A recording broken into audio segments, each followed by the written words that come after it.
Et coucou les amis, j'espère que vous allez bien. Bienvenue pour ce tirage du lundi 18 mai. On va encore nous parler d'amour, hein. Donc vous allez encore me gronder en me disant ça vient pas, en me disant c'est compliqué. Je sais, c'est très compliqué. Alors qu'est-ce que les cartes vont nous dire aujourd'hui? On va nous demander de faire du tri. Pourquoi du tri dans un tirage sentimental? Parce que ça bloque.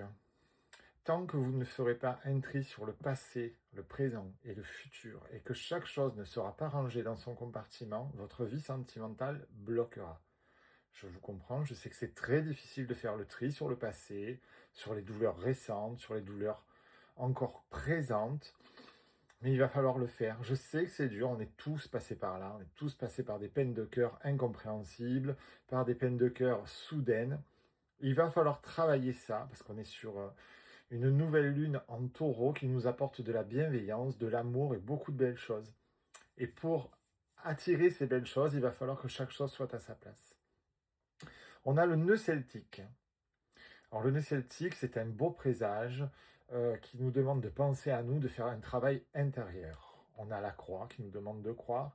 Et on a une petite vache avec un cœur dessus qui nous dit et nous exprime clairement de nous donner de l'amour à nous avant de demander à en recevoir. Il est impératif de s'aimer soi-même avant de demander aux autres de faire le travail. Voilà. Quand vous vous donnerez de l'amour, vous recevrez de l'amour. Et c'est très important. Et on a tous besoin de se donner de l'amour. C'est impératif. Que nous disent les cartes? Il y a un homme ou une femme, vous l'adaptez bien entendu, qui est en chemin. Il n'y a plus de blocage. Alors c'est la santé à l'envers, c'est pas la santé médicale, mais il n'y a plus de blocage douloureux. C'est-à-dire, c'est les prises de tête, les galères, les mensonges, tout ce qui peut être dans un couple. Avec cette personne qui arrive, il n'y aura pas. Mais vous avez un gros travail à faire avant de recevoir ce cadeau. Vous avez la fécondité, vous avez quelque chose en naissance, quelque chose qui arrive, quelque chose qui est déjà en gestation. Et pour pouvoir accéder à ça, je vous le redis, il est impératif de faire un grand tri et un grand nettoyage. Alors, je ne peux pas vous dire comment on soigne un chagrin d'amour parce que chacun est différent.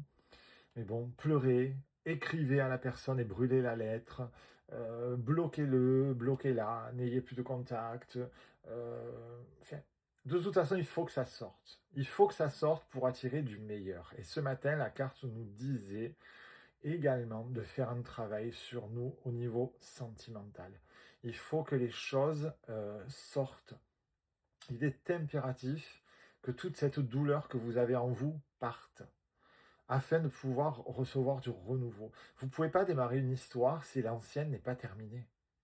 Si vos douleurs sont encore là, parce que vous allez faire vivre à la nouvelle personne ce que vous ressentez, ce que vous vivez. Ce ne sera pas possible. Pour ceux qui ont déjà fait le travail, qui sont guéris, qui sont célibataires, il y a quand même du tri à faire. C'est-à-dire que si vous installez, mettons, une nouvelle compagne ou un nouveau compagnon chez vous, au milieu des affaires de votre ex-conjoint ou votre ex-compagne, ça ne marchera pas. C'est pas possible. C'est-à-dire qu'il va falloir démarrer aujourd'hui une histoire toute neuve. La vie nous apporte de très beaux cadeaux. Il faut travailler pour les accueillir. C'est-à-dire quand vous, qu'est-ce que je peux vous dire? Bon, vous changez votre canapé. Vous n'allez pas poser le nouveau canapé sur l'ancien. Il est grand temps d'enlever l'ancien, de nettoyer dessous, de refaire la déco autour, et ensuite on accueille le nouveau canapé. Il faut faire les choses dans l'ordre, mes amis. Je sais que c'est très difficile et douloureux, mais on ne revient pas en arrière, sauf cas exceptionnel, je le redis, quand on rencontre son âme sœur. Mais il faut vraiment être sûr que c'est son âme sœur. Parce que parfois on est amoureux, on croit que c'est son âme sœur, mais pas du tout. L'âme sœur, c'est vraiment chimique, c'est vraiment puissant, c'est vraiment une combinaison du loto. C'est incroyable. Allez mes amis, on se retrouve tout à l'heure pour la guidance sentimentale, même si le plus gros a été fait. Je vous fais maintenant tous les jours une guidance sentimentale en plus. Et ensuite, on se retrouvera pour la guidance signe par signe. Je vous embrasse, je vous souhaite bon courage.